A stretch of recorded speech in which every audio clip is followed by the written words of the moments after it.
بسم اللہ الرحمن الرحیم۔ صلح اور صالحین فرماتے ہیں کہ اس فانی دنیا میں اللہ سبحانہ تعالیٰ کے کچھ بندے ایسے ہوتے ہیں جن پر خاص فضل و کرم ہوتا ہے۔ خیال رہے کہ اس فضل و کرم سے مراد دولت یا روپیہ پیسہ نہیں۔ یہ لوگ جہاں جاتے ہیں دوسرے لوگ انہیں دیکھ کر خوش ہوتے ہیں۔ ان پر اللہ تعالیٰ کی رحمت بارش بن کر برستی ہے۔ ان کے دوستوں کو بھی ان کے طفیل عزت ملتی ہے۔ نفسیات میں کہا جاتا ہے کہ ان لوگوں کے اندر مثبت قوتیں ہوتی ہیں جس کا اثر ارد گرد کے لوگوں پر بھی پڑتا ہے۔ دوسری طرف کچھ لوگ منفی سوچ کا ایک وسیع پہاڑ ہوتے ہیں۔ جہاں جائیں گے اپنے منفی خیالات کا پرچار کریں گے۔ آپ ان کے منہ سے کبھی کسی کے لیے بھی اچھی بات نہیں سنیں گے۔ یہ اپنی منفی قوتوں کو اتنا مضبوط کر لیتے ہیں کہ ان کے قریب آنے والا ہر شخص اس نحوست کا شکار ہو جاتا ہے۔ آسمان پر سے بھی ان پر وحشت اور لعنت ہی برستی ہے۔ آپ غور کریں تو اپنے ارد گرد ایسے بہت سے منفی سوچ کے حامل افراد کو پائیں گے۔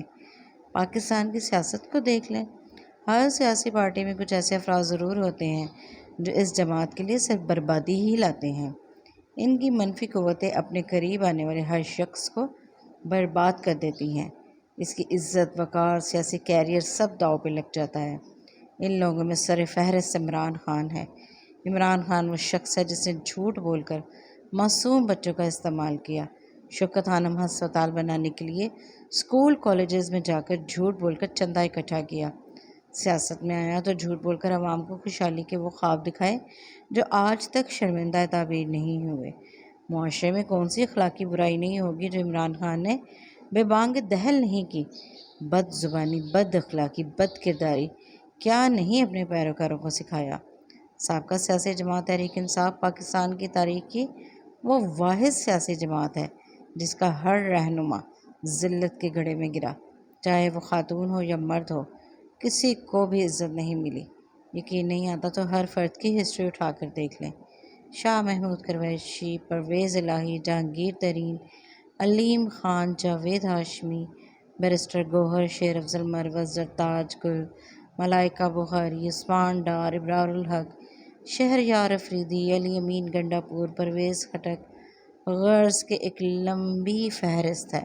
جو بھی عمران خان کے قریب آیا، اس کا دوست بنا، تباہ و برباد ہو گیا۔ عزت سے ہاتھوں بیٹھا، در بدر ہوا، منہ چھپا کر بیٹھ گیا، سیاسی کیریئر ختم ہو گیا، قید ہو گیا، موت کے منہ میں پہنچ گیا۔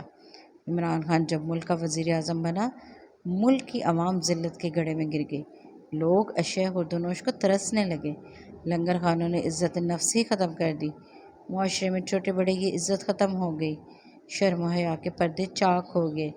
ان سب باتوں کی بہت سی وجوہات ہیں، مگر عام عوام کی نظر میں ایک سب سے مضبوط وجہ بد زبانی اور بد اخلاقی ہے۔ آپ سوچیں کوئی آپ کی ماں، بہن، بیٹی یا باپ کو گالی دے اور یہ گالی دینے والا سامنے بھی نہ ہو، بلکہ یہ گالیاں تحریر کی صورت میں آپ کے سامنے آئیں تو بے بسی اور نفرت کے سبب آپ کے دل سے صرف بد دعائیں ہی نکلیں گی۔ اور عمران خان سمیت تحریک انصاف کے ہر رہنما نے بد دعاؤں کا خزانہ جی بھر کر سمیٹا ہے۔ زبان سے نکلے تیر کو دل کیسے چھلنی کرتے ہیں، یہ وہی جانتے ہیں جنہوں نے تحریک انصاف کے سوشل میڈیا اور اس کے پیروکاروں کی ذہنی گندگی بد زبانی کی صورت میں برداشت کی ہے۔ آپ دیکھ لیں یہ لوگ ان بد دعاؤں کے سبب کیسی اللہ کی پکڑ میں ہیں۔ ان سے وابستہ ہر شخص اپنی عزت خود اپنے ہاتھوں پامال کر رہا ہے اور بڑے فخر سے ذلت کا ٹوکرا اپنے سر پر رکھتا ہے اور بوقت ضرورت اس ٹوکرے کو دوسرے کے سر پر بھی انڈھیلتا رہتا ہے، لیکن اس کے اپنے ہاتھ بھی گندے اور خالی ہی رہتے ہیں۔ عمران خان اور اس کے پیروکاروں نے صرف خواص نہیں بلکہ عام عوام کی عزت کو کس طرح پامال کیا، کسی سے ڈھکا چھپا نہیں۔ عمران خان کے سوشل میڈیا نے کس کی تذلیل نہیں کی۔ کون ہے جو ان کی زبانوں کے خنجر سے محفوظ رہا؟